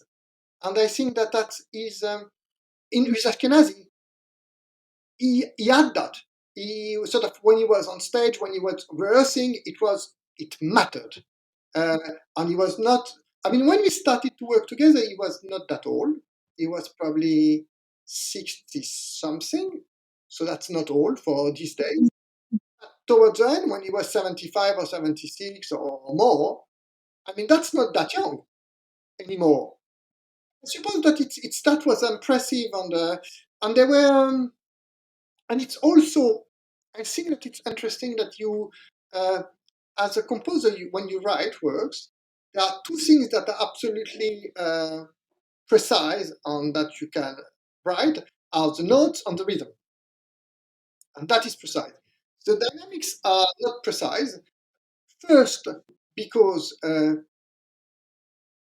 you can probably do a range of thousands of dynamics, but you write only 6 or 7. From pianissimo to fortissimo, it's not enough to. But on top of that, also because it's there are more in many places in music. There is more than one option. So if you've got an option or where there is a contrast, but it would work equally well by being loud and soft, but also soft and loud, as a composer, you cannot write anything at all. So most of the places in music where you see nothing written are the places that needs a dynamic, because the only thing that could be wrong is not to do the contrast. That would be wrong. So these type of things, you try to, with experience, to learn how you write dynamics on it over the time. You can see in Brahms or in Beethoven that the way that they put the dynamics according to their age and their experience changes.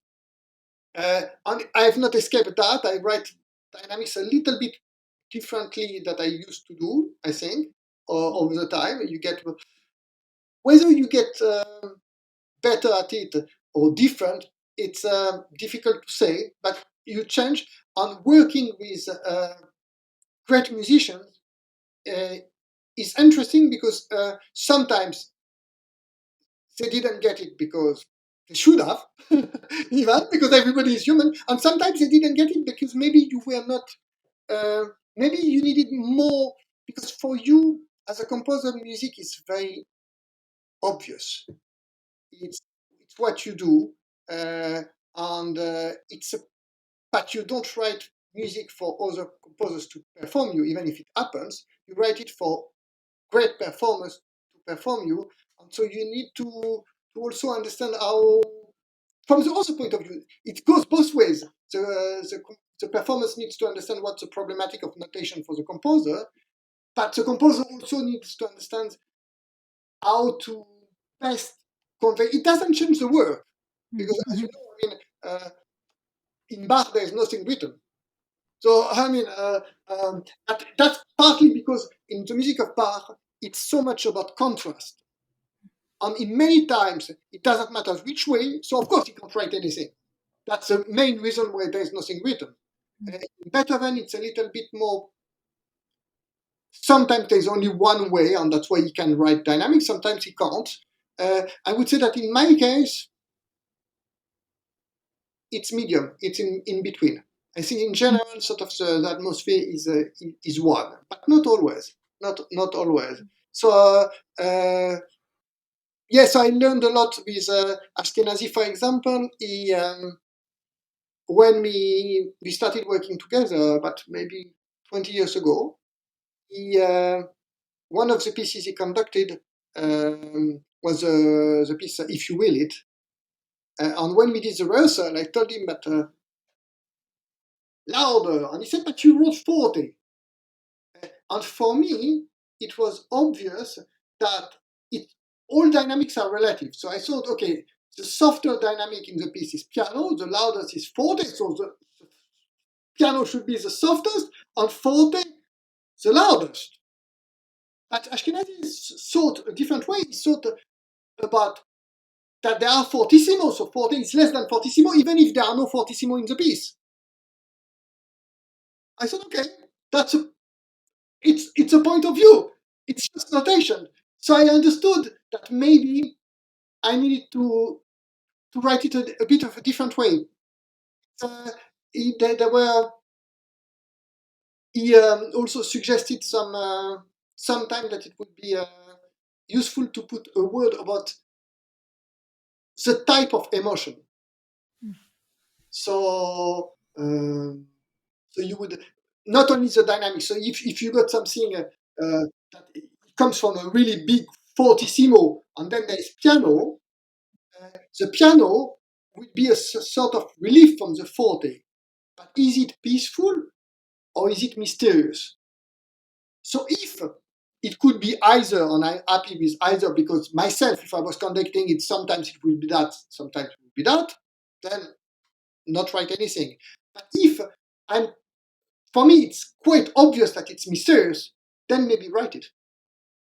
When one option and it's a specific color, even if, because when you write the music, you spend so long on it that, of course, it's obvious for yourself.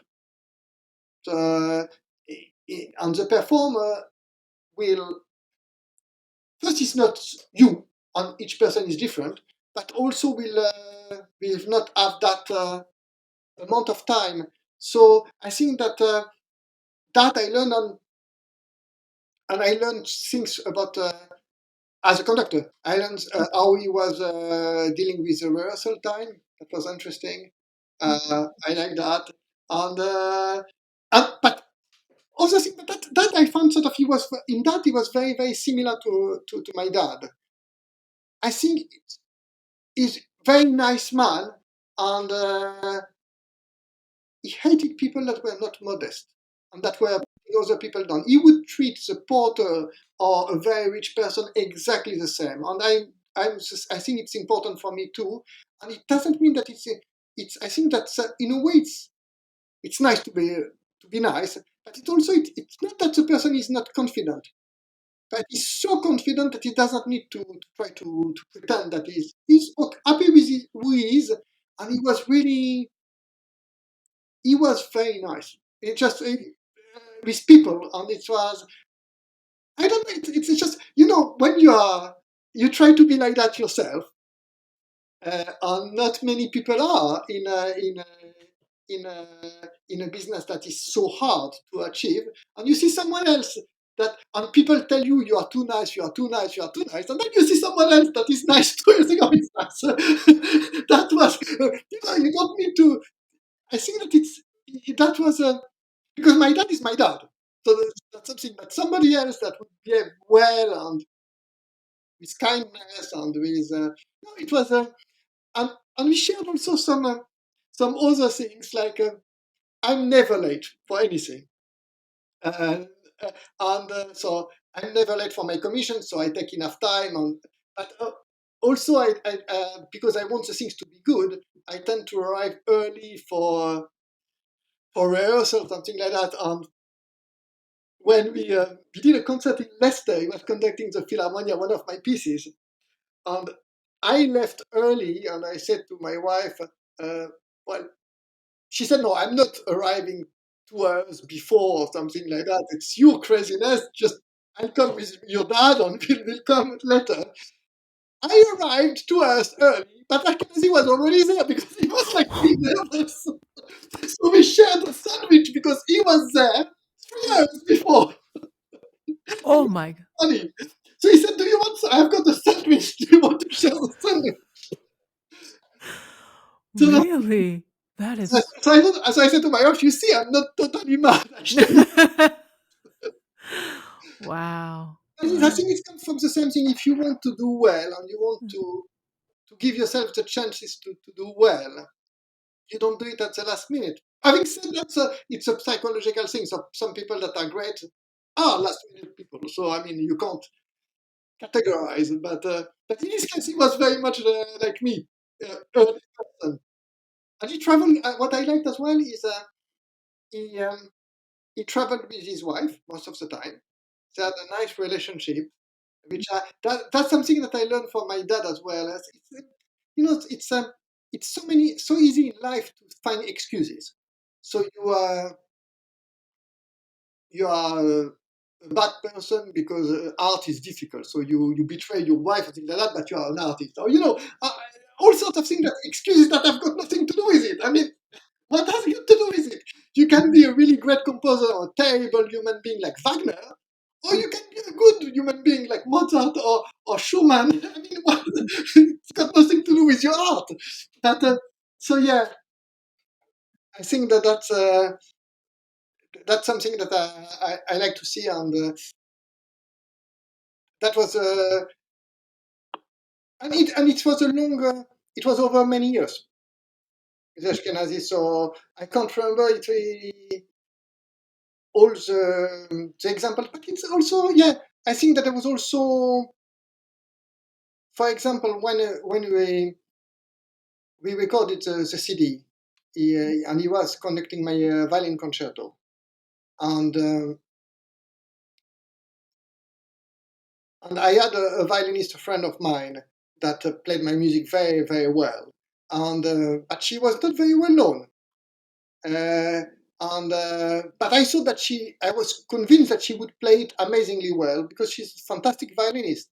Uh, and I thought I I'm going to ask Ashkenazy if he's okay with it because it's his CD, his idea. And so I went and I started by trying all sort of I don't know, but maybe and things like that. So he said, "Come on with it. What do you want to say?" And I said, "Well, uh, there is this violinist. She's played my music. She's commissioned some pieces. She's a very very fantastic violinist, but hasn't got the career that she deserves. But but I would be very happy if she played my concerto on the CD." And he said, "Well, you are the composer. You think she's good? So that's it." So that yes, yes, that's I think paints the person Wow. well. Yeah, Very. quite a good example. Uh, Mm. nice and sort of. But funnily enough, for me there are two Ashkenazis.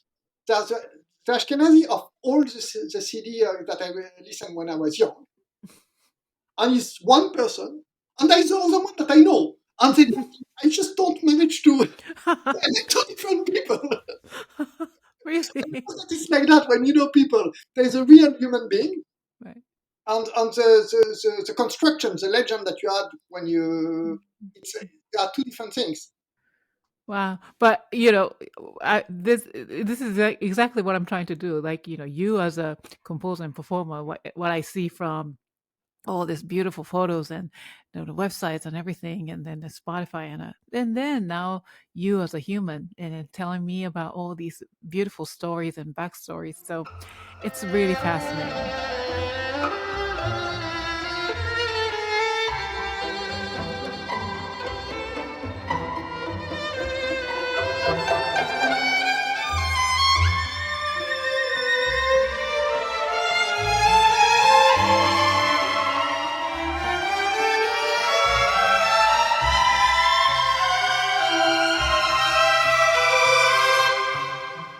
So now let's go back to you. What do you hope your audiences and the performers who would perform your piece take away from playing your pieces? And also, what do you hope to leave a legacy as a composer? I know you're very young, so Anymore. yeah, no, but it's nice to think about these things. So, Yes, well, I always thought, I think that it's true that when I started to write music when I was 6, uh, my goal was to be as good as Beethoven or Bach, my heroes. And I think that it's a different. I always thought that I don't write music because I like it, but because something else. But so your question about legacy, is something that I always thought about, even when I was 6. I think that, my dad has told me that a lot of people that do that are amateurs, in his case in painting, say, "Oh, I like painting," but real artists don't like it in that way. It's not a hobby. It doesn't mean that you must love it, but love and liking are two different things. Because in love you can have a lot of misery too. Or you love something, so there's that. So in the legacy, I think that until I was, for me, there was a point in my music where until then I always thought, because it's got nothing to do with what other people think, it's what you think. And it's when I composed the piece, the Magic Mountain, which is my opus 30. I thought I can die now, because that piece is great, and even if I die, there's one piece that is, and after that it never felt the same.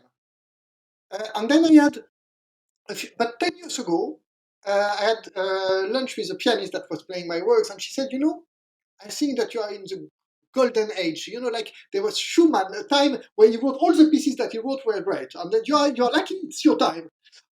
Which so it felt like that, sort of, you can't write that it's one piece after the other, sort of, I don't know. But so I think that for me, it's more now. I'm not that young, and I've gone over opus 100. So uh, I don't have this thing about. I think that the legacy, even if I died now, is there because it's a lot of work. Uh, but I have my own. It's like sportsmen in that sense. It's a human thing. Sort of, you want what you don't have. So, like a tennis player that is won sort of lots of, like Djokovic, that he had won all the Grand Slam, but he never won the Olympics. So he always wanted the Olympics because that's what, even if he was the greatest players of all time, that he didn't get. So for me, it's, and also I feel like it because I think that's something that will suit me very well. I want to do a few operas, uh, and which I've not done, uh, and probably a few more pieces for orchestra. That on a practical sort of certain thing that I feel that are immediate uh, point of call. Uh, but if you ask for what I want people to get from my music, I would suppose that it's like what you get from any great music. Yeah, I think that life in general, so even if I'm very, very smiling, but life is hard. Uh, we mostly because whoever you are, never mind how much money or luck you have, we die. And even more problematic, people that we love die because when we die, we are dead. But death is a very, very difficult thing in life. Not talking about the others, and I think that art helps us. Uh, for me, when I lost my mom, the only time where I could feel okay was when I was composing music. Any other time, the pain, the horrendous pain would stop. And I know from friends that are not musicians that it helps also. It's the beauty of it. I think that Freud, the psychanalyst, would say that it's the sublimation, the role of art. And so we make things that are painful beautiful. So I would hope that the world that I create in pieces uh, is so beautiful that it takes out of I mean, it's not only that because I mean, music can be savored when you're happy, but it has got a special role when life is hard, and so I would like my music to be listened to, so that when people feel really that they have difficult time, that they listen to Mozart, Beethoven, but also mine in the same sense, not different, sort of that it gives a feel of. That's when I say that I want to create beauty is that. It's not beauty in terms of it's just pretty. It's beauty in terms of in the Greek philosopher sense that like beauty and moral, all these things are one thing. I think that's how that's how I would turn it. Even if it's not something that you think all the time for yourself. You just but it's But when I write music, I want to write every time that I go and I work on my piece. I want to write something that is the most beautiful that I can possibly do, uh, and that has got no vulgarity whatsoever. That it's all that I give all that I could to the maximum of my ability. Wow. Wow. I can't top that. I mean, what else can I say? Beautiful.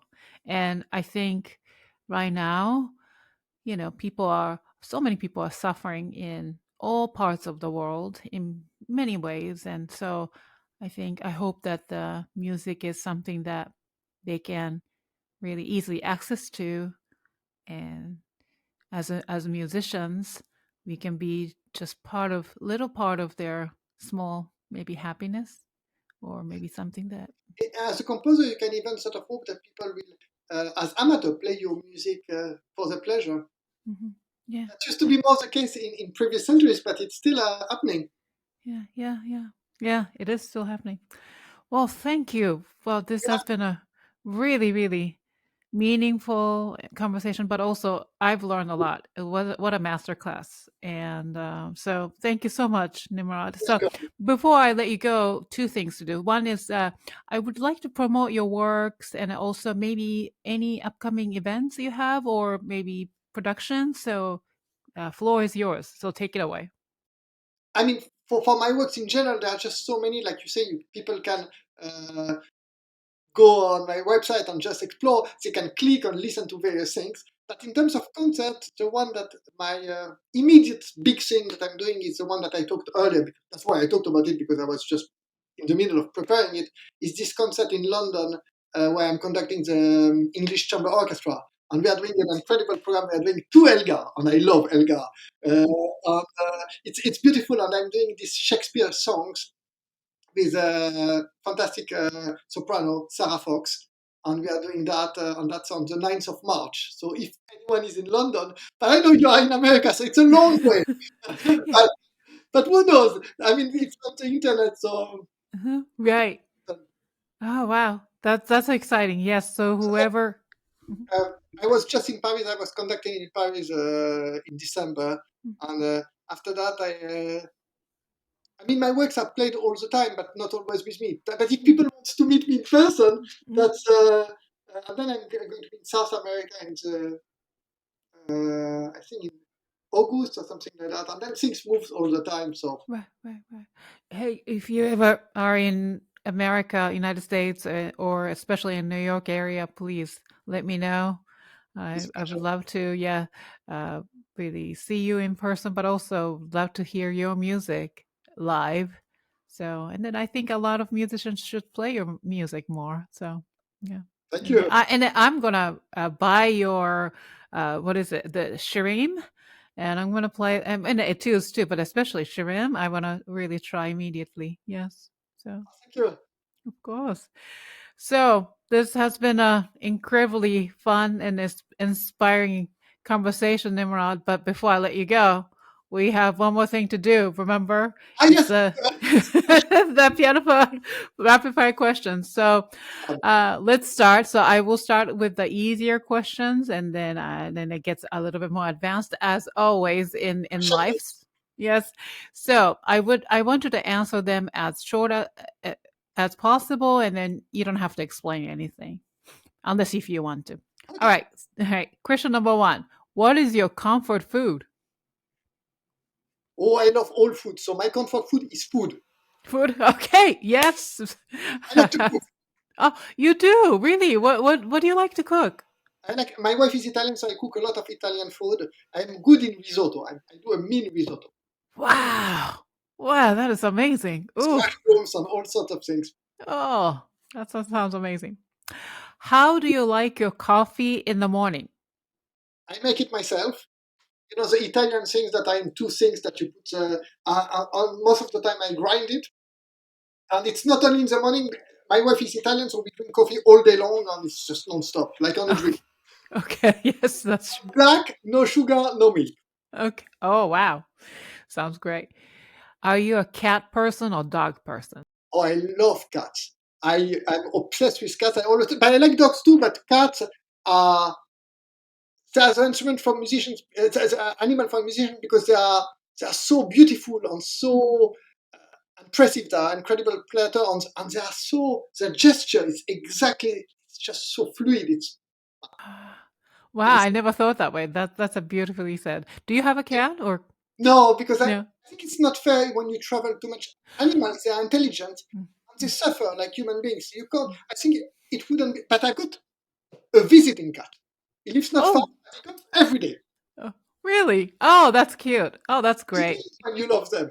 Yeah. Wonderful. Summer or winter? Winter in the mountain, summer in the sea. Okay, sounds good. Now, level 2, it gets a little harder. What skill have you always wanted to learn but haven't had a chance to? To a higher level, tennis. I play tennis, but if I had more time, I would have spent many more. I love tennis because it's like a solo instrument. I would have spent more time, but I play tennis. Okay, wow. What is your word or words to live by?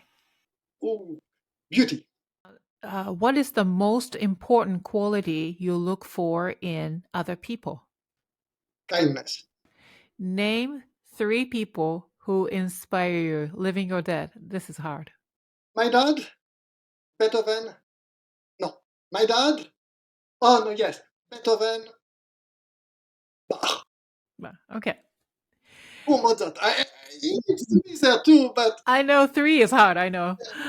All right, now level 3. 2 more questions to go. Name one piece in your current playlist. uh, I don't have a playlist. Okay. So it's because I listen. I always listen to music in my head, looking at Hmm. scores. And at the moment, and as a conductor, you conduct a lot of things. So it's the things that it's really sad, but it's my own music. It's okay. It's either my own music or Elgar Serenade for Strings, because that's the next. Okay, sounds good. Last question. Fill in the blank. Music is blank. Indispensable. Wow, I have never heard that answer before. Beautiful. Thank you. Ding ding. That's it. So you win. Yes.